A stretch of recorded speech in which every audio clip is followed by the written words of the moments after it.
मैं हेमंत प्रजापति आप सबका स्वागत करता हूं आपकी अपनी प्यारी सी चैनल एचपी केमिस्ट्री क्लासेस में। डियर बच्चों, आज हम बात कर रहे हैं फिजिक्स के कुछ क्लास 10th के ऑब्जेक्टिव क्वेश्चन पर, और इस आपके फिजिक्स का पहला लेसन है जिसमें ये सभी के सभी आपके क्वेश्चन रिलेटिव हैं। ठीक है, तो चलिए एक एक करके हम क्वेश्चन पर बात करते हैं, क्योंकि आपको पता है आपकी 22 फरवरी से जो एग्ज़ाम होने वाले हैं, जिनमें से 29 फरवरी को आपका साइंस का एग्ज़ाम है कि नहीं है, सब जानते हैं बात को।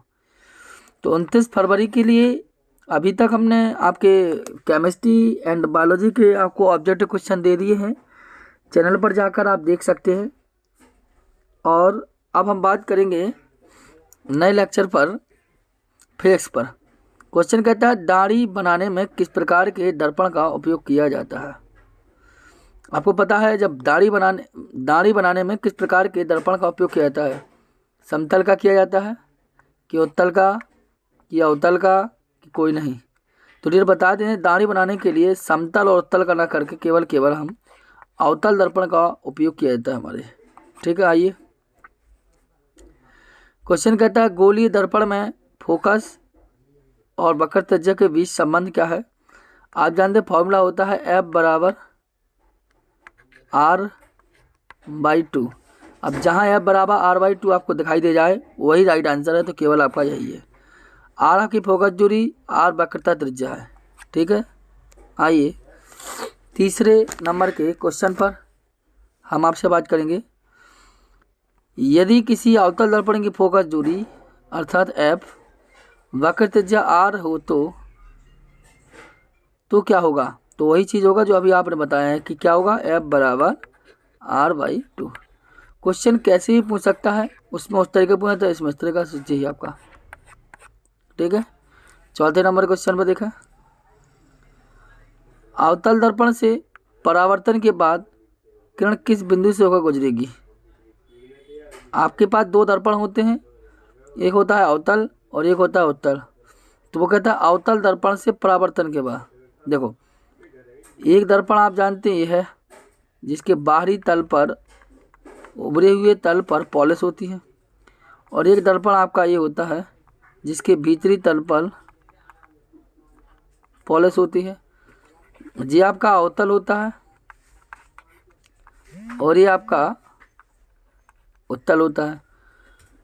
तो आप देखिए जी अवतल दर्पण है, वो कहता है अवतल दर्पण से परावर्तन के बाद, जैसे अवतल दर्पण है ये मुख्य अक्ष निकाल दिया हमने, और यहाँ से कोई किरण जा रही है आपकी इस प्रकार, और यहाँ पर परावर्तित हुई कहाँ निकलेगी, आपको पता है फोकस से होकर गुजरती है।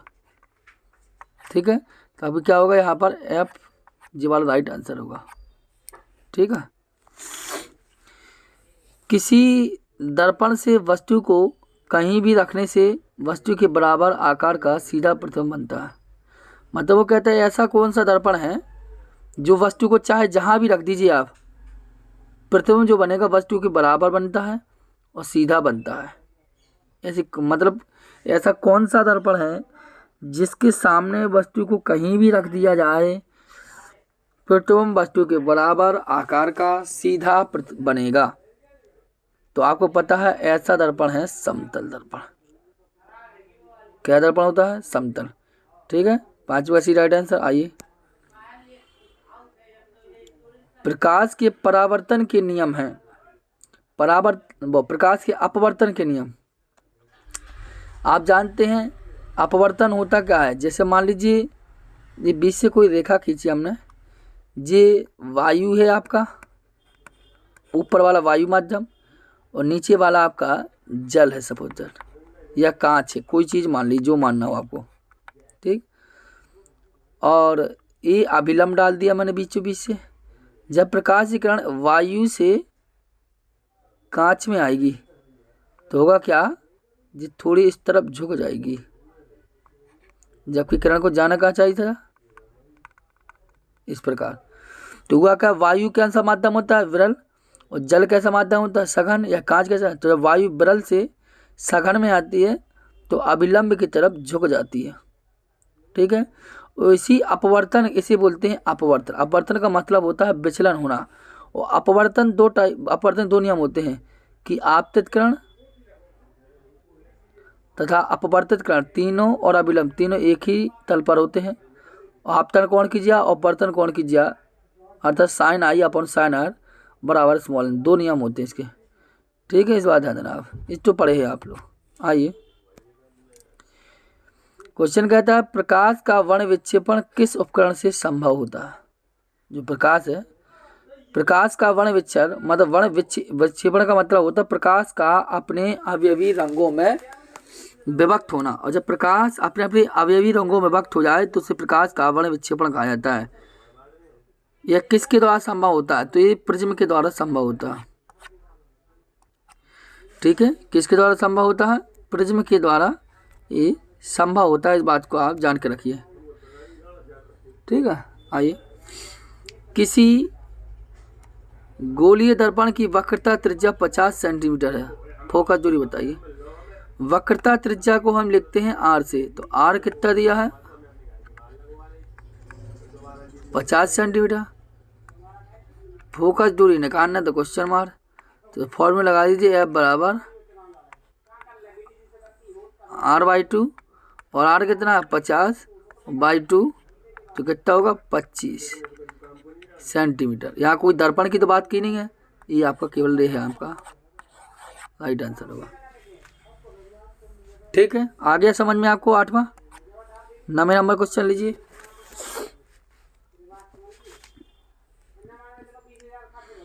क्वेश्चन कहता है 1 मीटर फोकस दूरी, मतलब फोकस दूरी कितनी है 1 मीटर। लेंस की क्षमता मतलब P, लेकिन लेंस कैसा है उत्तल है, पॉजिटिव रहेगा, तो P बराबर 100/f। कब, जब फोकस दूरी सेंटीमीटर में हो तब लगेगा 100/f, नहीं तो सूत्र तो आप जानते हैं P बराबर 1/f लगेगा। तो 1/f का मतलब 1, तो 1 और डायोप्टर। और उत्तल लेंस कह रहा हो तो उत्तल लेंस प्लस का होता है, पॉजिटिव रहेगा, तो ये आपका ये राइट आंसर होगा, नहीं आपका। ठीक है,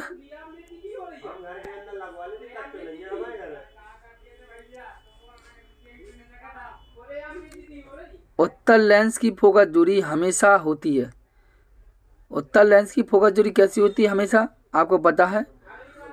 उत्तल लेंस की फोकस दूरी की बात कर रहा है तो पॉजिटिव होती है, और अवतल लेंस की फोकस दूरी होती तो आपकी नेगेटिव हो जाती। ये तो आपका राइट आंसर है। क्वेश्चन कहता है प्रकाश का वेग न्यूनतम होता है, किसमें प्रकाश का वेग न्यूनतम होता है। देखो, निर्वात में प्रकाश की चाल सबसे अधिक होती है। निर्वात में प्रकाश की चाल 3 × 10⁸ 8 मीटर प्रति सेकंड होती है निर्वात में। तो प्रकाश का वेग न्यूनतम कहाँ होता है, निर्वात में तो हो ही नहीं सकता, ये गलत है। जल में नहीं होता, वायु में तो केवल कांच ही होना चाहिए मेरे हिसाब से। कांच में प्रकाश की चाल या प्रकाश का वेग न्यूनतम होता है। ठीक है, बात समझ में आ चुकी होगी आपको। तो आपका जल कांच सही है आपका। निम्न में से कौन सा पदार्थ लेंस बनाने के लिए प्रयुक्त नहीं होता है। यहाँ पर मिट्टी लेंस बनाने के लिए कहीं प्रयुक्त नहीं होती है। ठीक है, आइए 13 क्वेश्चन। काल्पनिक प्रतिबिंब होता है, काल्पनिक का मतलब होता है आभासी।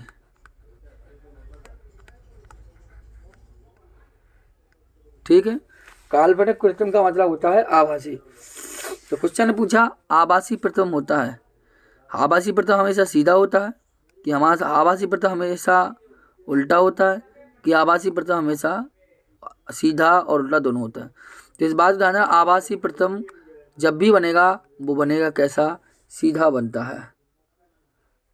ठीक है, आपको पता है अवतल दर्पण में 5 कंडीशन होती हैं, अनंत पर, अनंत और वक्रता केंद्र C के बीच में, वक्रता केंद्र C पर, C और फोकस दूरी के बीच में, फिर फोकस दूरी पर, और फोकस दूरी और दर्पण के ध्रुव पर। ये 5 कंडीशन होती है अवतल दर्पण में, जिनमें से 5वीं कंडीशन में अवतल दर्पण में आभासी प्रतिबिंब बनता है। और आभासी प्रतिबिंब हमेशा सीधा होता है। ठीक है, आइए 13 कंप्लीट। 14 क्वेश्चन पे आइए।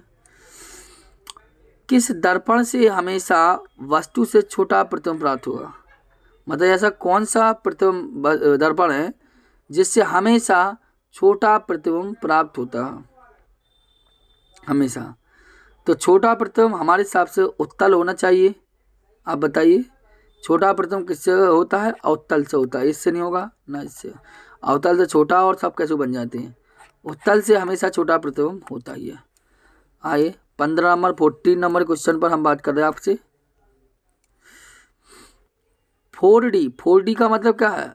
4D का मतलब डायोप्टर। डायोप्टर कहलाता है पी वाले फोकस दूरी। फोकस दूरी मतलब एफ क्वेश्चन मार्क। तो बस कौन सा लेंस दिया गया? अवतल। कौन सा लेंस है? अवतल है। लगाइए, मैं पी बराबर 100/एफ। तो भैया एफ निकाला तो एफ बराबर 100/पी। तो भैया 100 दिया गया है और पी कितना है? 4। तो बस 25 चौको 100, 25 सेंटीमीटर आ जाएगा आपका। जी है आपका। कोई समस्या है? बिल्कुल सिंपल है। आइए, किसी उत्तल लेंस का फोकस 50 सेंटीमीटर। फोकस मतलब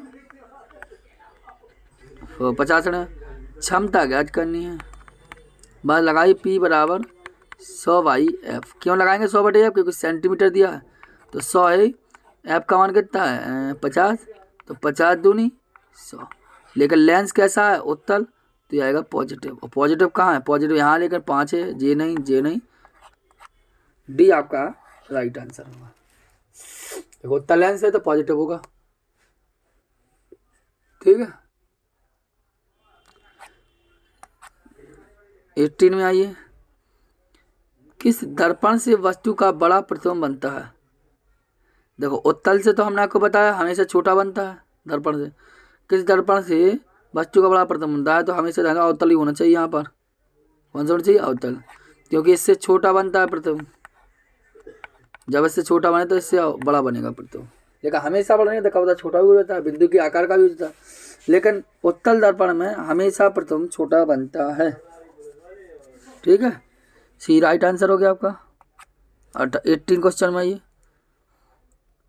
2D क्षमता वाले लेंस का फोकस होता है। लो फिर आगे क्वेश्चन। एफ ज्ञात करना है। पी दा होगा 2 डायमेंशन मतलब 2 डायोप्टर। तो एफ लगा दो वही 100/, का रख दीजिए 2, तो 50 आ जाएगा। ठीक है, 18 क्वेश्चन कंप्लीट हो चुके आपके। कम से कम समय में हमने 18 को, देखो 13 का समय हुआ है अभी। देखिए आप 13 समय है, 13 मिनट हुई अभी, और अपन ने कम से कम 18 क्वेश्चन कंप्लीट कर दिए। ठीक है, प्रकाश के परावर्तन के कितने नियम हैं? परावर्तन क्या जानते हैं? जैसे कोई दर्पण है, जब कोई प्रकाश की किरण ये आई आपकी और दर्पण से टकराई, और जिस माध्यम है उसी माध्यम में वो वापस लौट जाती है। और ये आप बीच में क्या डाल देते हैं? अभिलंब। ठीक है, ये क्या लगेगा? अभिलंब। बीच में कोई बिंदु होगा। तो ये कोई जी किरण आती है, इसलिए आपतित किरण। ठीक, ये परिवर्तित हुई इसलिए बोलते हैं इसको परावर्तित किरण। इसलिए कहा जाता है आपतित किरण और परावर्तित किरण और ये अभिलंब, ये वाला तीनों एक ही बिंदु पर होते हैं। और आपतित किरण और अभिलंब की भी जो कोण बनता है वो होता है आपतन कोण आई, और अभिलंब और परावर्तित किरण का बनता है कोण बनता है आर। तो यही दो नियम होते हैं कि आपतित किरण तथा परावर्तित किरण तथा अभिलंब तीनों एक ही तल पर होते हैं या एक बिंदु में होते हैं। ठीक है, एक बिंदु पर। दूसरा हम कह सकते हैं आपतन कोण आई तथा आपतन कोण आई तथा परावर्तन कोण आर का मान सदैव बराबर होता है। दो नियम हो गए इसके, चाहे वो परावर्तन हो चाहे वो अपवर्तन हो, दो नियम होते हैं। आइए 20 नंबर क्वेश्चन कंप्लीट हो गया। ठीक है, क्वेश्चन कहता है समतल दर्पण द्वारा बना प्रतिबिंब होता है। कैसा होता है समतल दर्पण द्वारा प्रतिबिंब? हमेशा समतल दर्पण द्वारा बना प्रतिबिंब कैसा होता है? वास्तविक होता है कि काल्पनिक होता है कि दोनों होता है। समतल दर्पण में प्रतिबिंब आपका जो होता कैसा है वो क्वेश्चन होता है 20 नंबर का पूछ रहा है। तो समतल दर्पण में प्रतिबिंब हमेशा आभासी बनता है। आभासी का मतलब काल्पनिक होता है। तो यहाँ पर केवल आपका बी राइट आंसर होगा। ठीक है, चलिए 21 नंबर क्वेश्चन आपके सामने आ गया। क्वेश्चन कहता है जब प्रकाश की किरण हवा से कांच से प्रवेश करती है, जब कोई प्रकाश की किरण है हवा से कहाँ जाती है, कांच में, तो कहाँ मुड़ जाती है। तो देखो अभी हमने आपको समझाया था, ये समझ लीजिए कोई माध्यम हो गया, ऊपर हो गया आपका हवा अर्थात वायु, नीचे हो गया कांच, और ये अब डाल दिया हमने अभिलंब। तो हवा से आई कांच, हवा से आई आई आई आई आई और क्या हो जाए अभिलंब की तरफ झुक जाएगी। इतनी ज़्यादा झुकती मैं तो बता रहा हूँ। हवा क्या होता है विरल माध्यम और कांच होता है सघन माध्यम। जब कोई प्रकाश की किरण विरल माध्यम सघन माध्यम में आती है तो अभिलंब के निकट हो आ जाती है। वो कहाँ आती है, अभिलंब के निकट। ठीक है, किसी दर्पण से आप चाहे कितनी ही दूरी पर खड़े हों आपका प्रतिबिंब सदैव सीधा प्रतीत होगा। दर्पण कौन सा है, या तो समतल या उत्तल होगा। सीधा सीधा क्वेश्चन यहाँ है। ये क्वेश्चन बहुत ज़्यादा इंपॉर्टेंट भी है, आप इसको इम्पोर्टेंट मान के चलें, अच्छे रट लें कि चाहे आप कहीं पर भी खड़े हों, कितनी दूरी पर खड़े हों, आपका प्रतिबिंब सदैव सीधा प्रतीत होगा। ऐसी दर्पण या तो उत्तल होता है या समतल होता है। केवल समतल या केवल उत्तल या केवल अवतल नहीं होता है। ठीक है, आइए अगले क्वेश्चन में बात करें।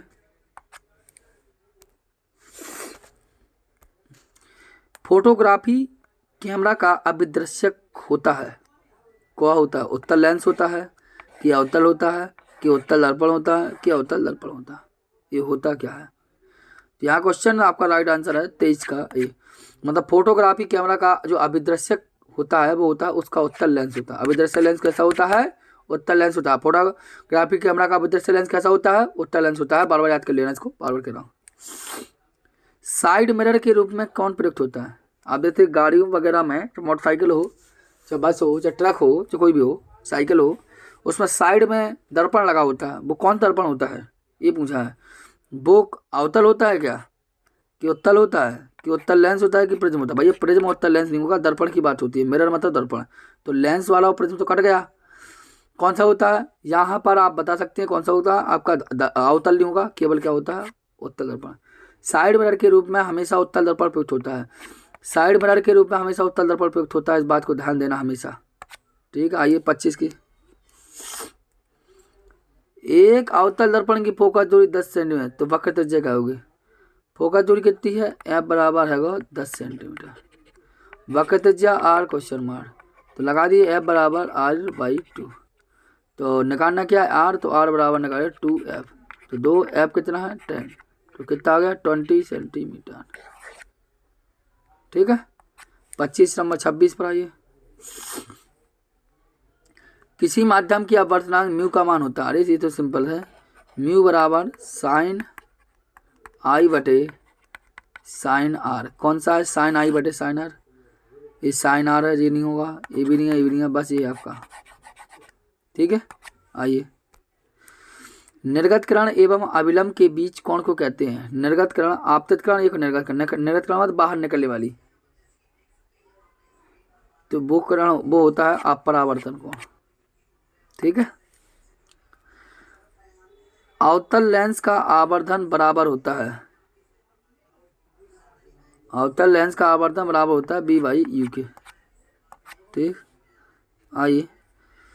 सरल सूक्ष्मदर्शी में किसका उपयोग होता है।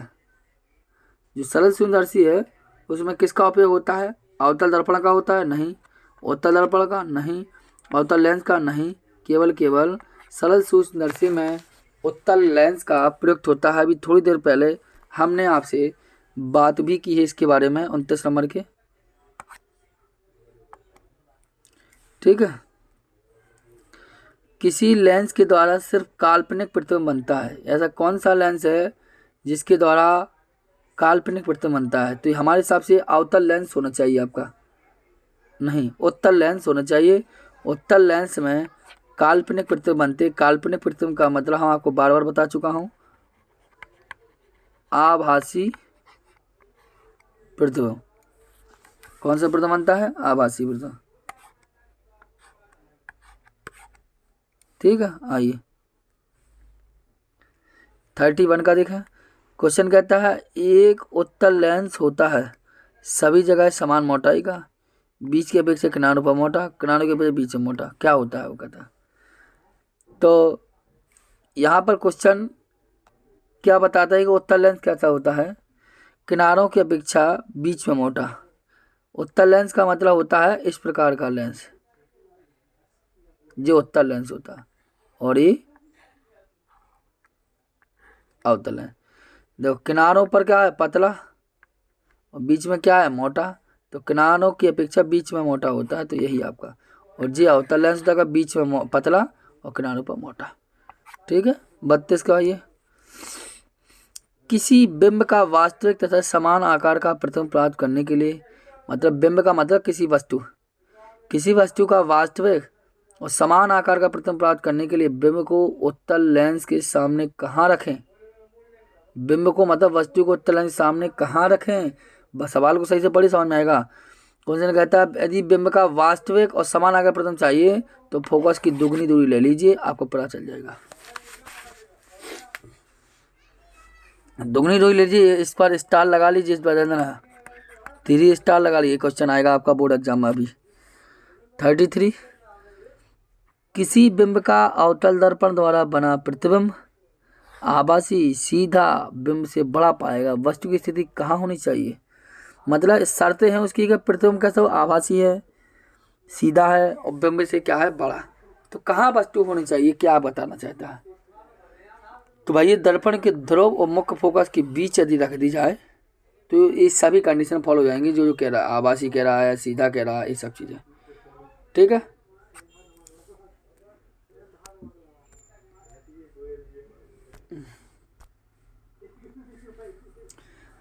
हो गया कंप्लीट। 33 था किसी गोलीय दर्पण तथा पतले गोलीय लेंस दोनों की फोकस दूरियां -15 सेंटीमीटर है।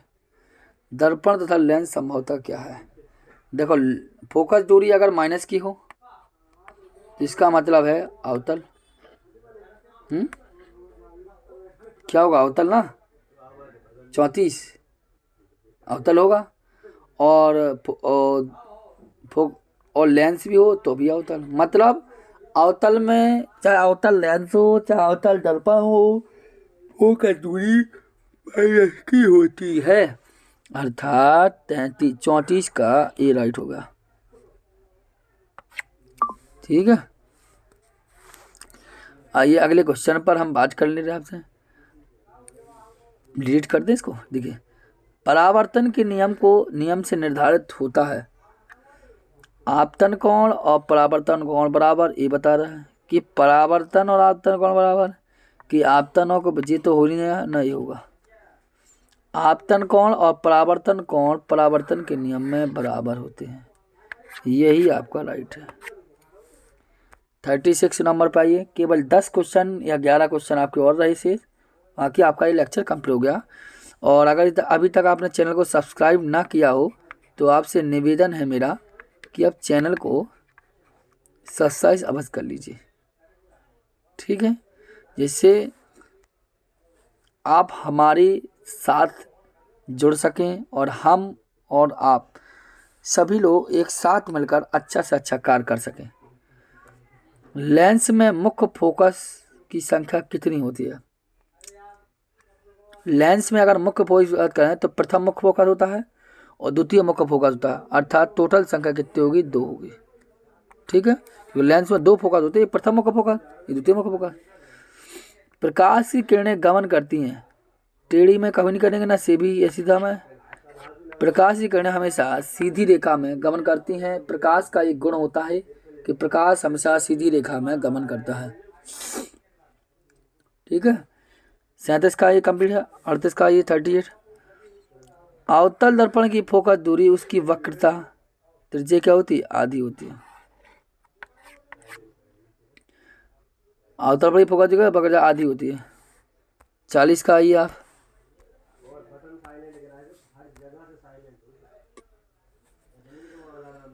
क्वेश्चन कहता है जब प्रकाश की एक किरण एक माध्यम से दूसरे माध्यम में जाती है तो अपने पूर्व पथ से विचलित हो जाती है। तो इसे क्या कहा जाता है? अगर विचलित हो जाए इसे प्रकाश का अपवर्तन कहते हैं। परावर्तन का मतलब होता है जब कोई प्रकाश की किरण अपने परिवर्तित होकर अपने माध्यम में वापस लौट आए, तब की बात है। विक्षेपण का मतलब प्रकाश का रंग अलग अलग दिशाओं में फैल जाए। तो केवल क्या है, प्रकाश का अपवर्तन ही एक ऐसा है जो अपवर्तन का मतलब ही होता है कि जिसका विचलन होना, हट जाना। 40 कंप्लीट हो गया आपका। आइए, प्रकाश की एक किरण जब विरल माध्यम से सघन माध्यम में जाती है। आपको पता है विरल माध्यम और सघन माध्यम दो माध्यम होते हैं। विरल माध्यम में प्रकाश की जो चाल होती है, जो विरल माध्यम होता है इसमें जो प्रकाश की जो चाल होगी वो क्या होती है, अधिक। और जो सघन माध्यम है इसमें चाल कैसी होती है, कम। विरल माध्यम प्रकाश की चाल अधिक होती है और सघन माध्यम प्रकाश की चाल क्या होती है, कम। यहाँ क्वेश्चन का प्रकाश की किरण जब विरल माध्यम सघन माध्यम जाएगी तो अभिलंब की ओर झुक जाती है। अभिलंब की ओर, अभिलंब दूर मुड़ जाती नहीं, सीधा नहीं, दिशा में नहीं, केवल अभिलंब की ओर क्या हो जाती है, मुड़ जाती है। विरल से सघन में जाएगी तो अभिलंब की ओर झुक जाएगी और सघन से विरल में जाएगी तो अभिलंब से दूर हट जाएगी। यही होता है इसका नियम। इसे प्रकाश का अपवर्तन कहते हैं। जब प्रकाश की एक किरण दो माध्यमों को अलग करने वाली सतह पर लंबवत पड़ती है, जैसे जैसे जो है, और यहाँ से डाल दिया तो अभिलंब दो माध्यम अलग अलग हैं, तो इसे क्या कहेंगे, पड़ती है तो क्या होती है, वो जानने के लिए आपको कहता है। तो बी बिना मुड़े सीधी निकल जाती है, आपका सीधे डाल देते हैं। आइए 43 पर बात कर ले हम।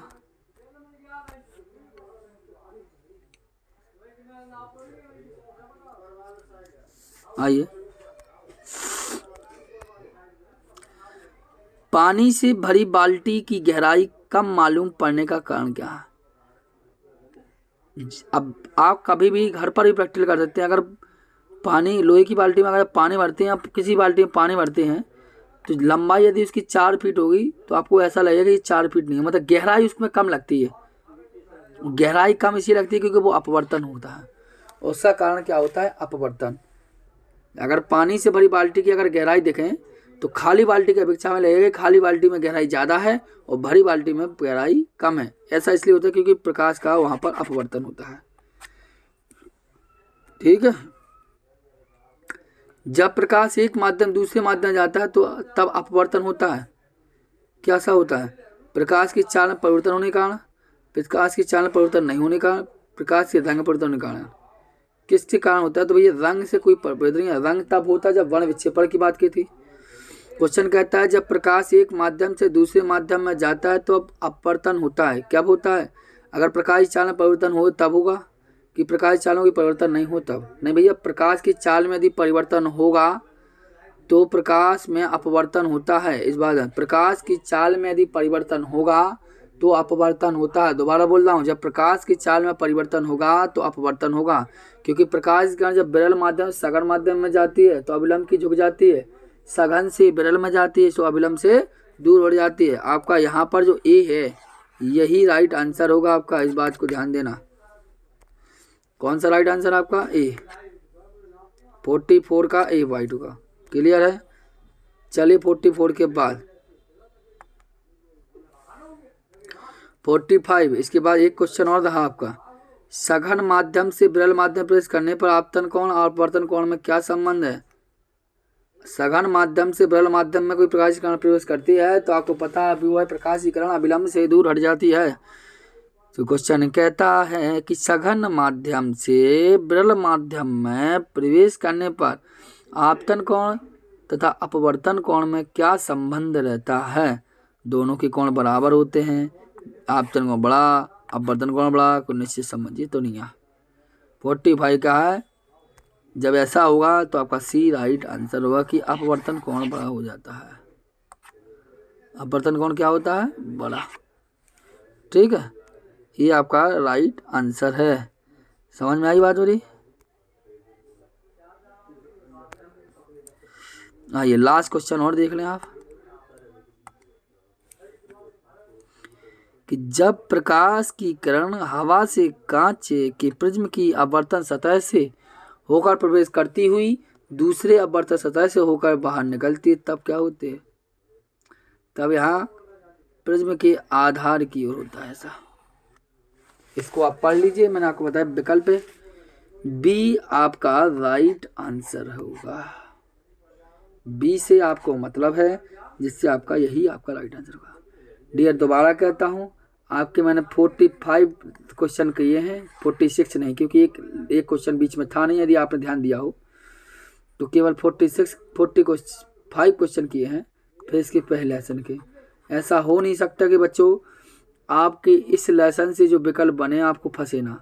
वही मैं गारंटी तो निश्चित 100% कहता हूँ बच्चों, यहीं से क्वेश्चन आएंगे।